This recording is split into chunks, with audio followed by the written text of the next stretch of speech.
सैदनगली पहुंचे प्रदेश के अल्पसंख्यक राज्य मंत्री दानिश आजाद अंसारी। बोले, बसपा सपा कांग्रेस ने मुस्लिमों को ठगने का काम किया। प्रदेश सरकार के अल्पसंख्यक कल्याण, मुस्लिम वक्फ और हज राज्य मंत्री दानिश आजाद अंसारी हसनपुर पहुंचे, जहां उन्होंने सैदनगली नगर पंचायत निकाय चुनाव में मैदान में उतरे भाजपा प्रत्याशी के समर्थन में जनता से वोटों की अपील की। साथ ही कहा कि भाजपा ने 33% मुस्लिम समाज के लोगों को अपना प्रत्याशी बनाया है।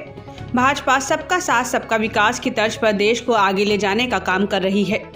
बता दें कि सैदनगली नगर में भारतीय जनता पार्टी की ओर से नगर निकाय चुनाव में किस्मत आजमा रहे प्रत्याशी अनुकृति चौधरी के पक्ष में चुनाव प्रचार करने के लिए प्रदेश सरकार के राज्य मंत्री दानिश आजाद अंसारी पहुंचे। उन्होंने बताया कि आज उत्तर प्रदेश का मुसलमान विकास की बात कर रहा है। उत्तर प्रदेश का मुसलमान बीजेपी की योगी और मोदी की तमाम योजनाओं से प्रभावित होकर बीजेपी की एक उम्मीद जैसा दिख रहा है।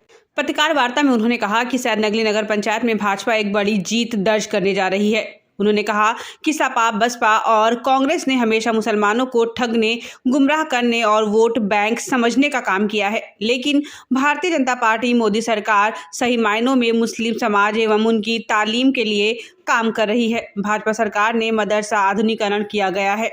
मदरसों में मुस्लिम परिवार का बच्चा पढ़ने जाता है। उन मदरसों में मुस्लिम बच्चों के लिए दीनी और इस्लाम बच्चे पढ़ें, मैथ, साइंस, कंप्यूटर भी पढ़ें, ये सुनिश्चित किया गया है। इस दौरान उन्होंने भाजपा प्रत्याशी अनुकृति चौधरी के लिए वोट भी मांगे। इस मौके पर भाजपा जिला महामंत्री अभिनव कौशिक, फहीम हैदर, कुमैल असगर, शोएब रजा उर्फ बिट्टू, कमरुद्दीन कुरैशी, कासिम मिस्त्री, इरफान अंसारी, डॉक्टर फहीम रिहान, अमित गुर्जर आदि लोग मौजूद रहे। अमरोहा से मुजम्मिल हुसैन की रिपोर्ट।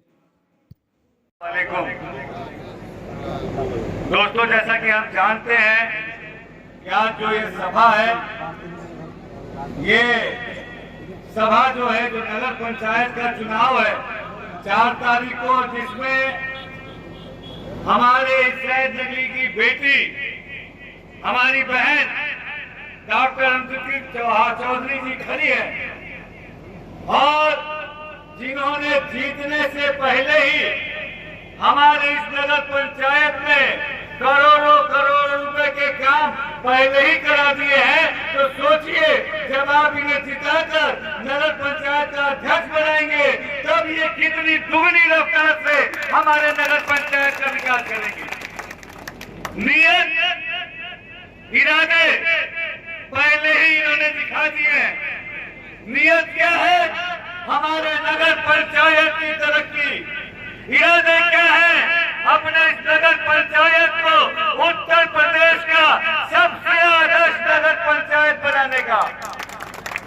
और सोचिए, आज इनके ही मेहनत के बदौलत हमारे इस गांव को, इस क्षेत्र को नगर पंचायत का दर्जा मिला है। और जब नगर पंचायत का दर्जा मिला है, तो सोचिए, इस नगर पंचायत के विकास के लिए जो धनराशि सरकार से आएगी, उससे गली मोहल्ले, हमारे घर के दरवाजे, हमारे गलियों के लाइट, हमारी नालियां, हमारी सड़कें जब सुंदर और स्वच्छ होंगी, तो इससे किसको फायदा मिलेगा? इससे हमें और आपको फायदा मिलेगा। दोस्तों, ये इनके फायदे का, इनके नफे नुकसान का, इनके जीत हार का चुनाव नहीं है। मैं बार बार ये कह रहा हूं कि ये चुनाव डॉक्टर अनुकृति चौधरी जी के जीत का नहीं, ये चुनाव भारतीय जनता पार्टी के जीत का नहीं, ये चुनाव है हमारे इस नगर पंचायत के विकास का चुनाव।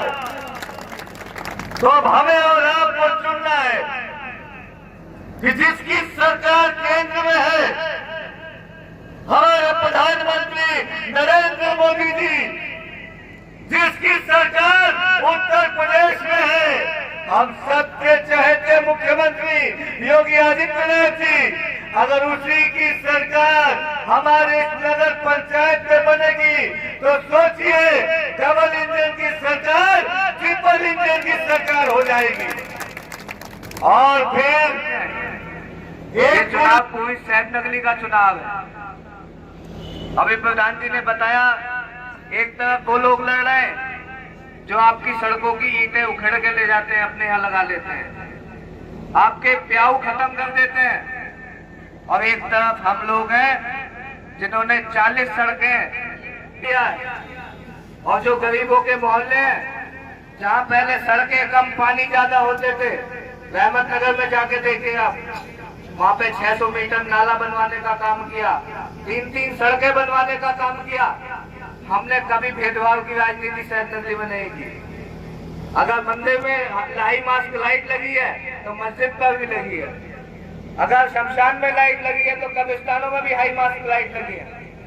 हमने शहर नगरी नगर पंचायत को अपना घर माना है, परिवार माना है, और परिवार की तरह पूरी नगर पंचायत में ऐसा कोई मोहल्ला नहीं, ऐसा कोई वार्ड नहीं जहाँ विकास कार्य ना हुए हो। निकाय चुनाव को लेकर लगातार अभिषेक कौशिक, अभिनव कौशिक और तमाम भाजपा के लोग अपनी अपनी मेहनत कर रहे हैं। क्या लगता है कि जनता अपना समर्थन भाजपा को देगी पूरे उत्तर प्रदेश के निकाय चुनावों को लेकर? देखिए, आज मैं इस शहर नगर पंचायत में आया हूँ और मैं काफ़ी देर से यहाँ अलग अलग जगहों पर मैं घूमा, तो मुझे ये नहीं लगता कि यहाँ भारतीय जनता पार्टी चुनाव लड़ रही है। मुझे लगता है कि शहर नगरी के एक एक लोग यहाँ पर भारतीय जनता पार्टी के पक्ष में चुनाव लड़ रहे हैं, क्योंकि जिस तरीके से पहली बार ये नगर पंचायत घोषित हुई, इस घोषित होने से पहले ही इस नगर पंचायत में हमारी जो अभी प्रत्याशी हैं उन्होंने पहले ही बड़े बड़े काम यहाँ किए, यहाँ के विकास के लिए।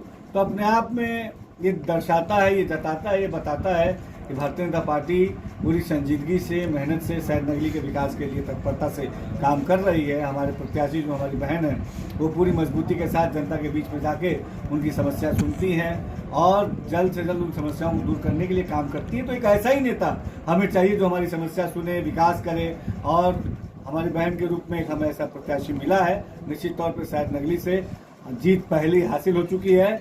हम जब वोट करेंगे तो निश्चित तौर पे बड़ी अंतर से हम जीत हासिल करेंगे। एक ऐतिहासिक जीत शहर नगरी से हासिल होगी और मुझे लगता है कि अमरोहा की सबसे बड़ी जीत अगर किसी नगर पंचायत की होगी तो शहर नगरी से होगी। मेरा दूसरा सवाल आपसे ये है कि जिस तरीके से विपक्ष लगातार भारतीय जनता पार्टी को बदनाम करता रहा है कि अल्पसंख्यक विरोधी काम कर रहे हैं, आप जैसे आदमी को जो कि समाज के नीचे से उठ के एकदम ऊपर आए, आपने मेहनत की, पार्टी में आए, तो मेरा सवाल यही है कि अल्पसंख्यकों के लिए वो कौन से काम है जिसकी वजह से अल्पसंख्यक समाज तेजी से अब भाजपा से जुड़ रहा है? देखिए, चाहे सपा हो, बसपा हो, कांग्रेस हो, ये बड़ी दुख की बात है। एक मुसलमान होने के नाते मैं बताना चाहूँगा कि इन तीनों पार्टियों ने हमेशा हम मुसलमानों को ठगने का, हम मुसलमानों को गुमराह करने का और हमें केवल एक वोट बैंक समझने का काम किया है। लेकिन भारतीय जनता पार्टी, हमारी मोदी सरकार, योगी सरकार, हमारी डबल इंजन की सरकार सही मायनों में मुस्लिम समाज के लिए, उनके विकास के लिए, उनके तालीम के लिए काम कर रही है। आज आप देखिए, मदरसा आधुनिकीकरण हमने किया। मदरसों में आम मुस्लिम परिवार का बच्चा पढ़ने जाता है, उन मदरसों को हमने दीन और इस्लाम भी पढ़े बच्चे और मैथ, साइंस, कंप्यूटर भी पढ़े, ये सुनिश्चित किया। हमारे जो मुस्लिम समाज के बुनकर भाई हैं उनके बिजली बिल को फ्लैट रेट करने का काम उत्तर प्रदेश की योगी सरकार ने किया। हमने लगातार अल्पसंख्यक समाज की शिक्षा के लिए, उनके रोजगार के लिए, उनके उद्योग को बढ़ावा देने के लिए काम किया है और आज मुसलमानों को भरोसा है। और अभी निकाय चुनाव में आप देखिए कि 3 दर्जन से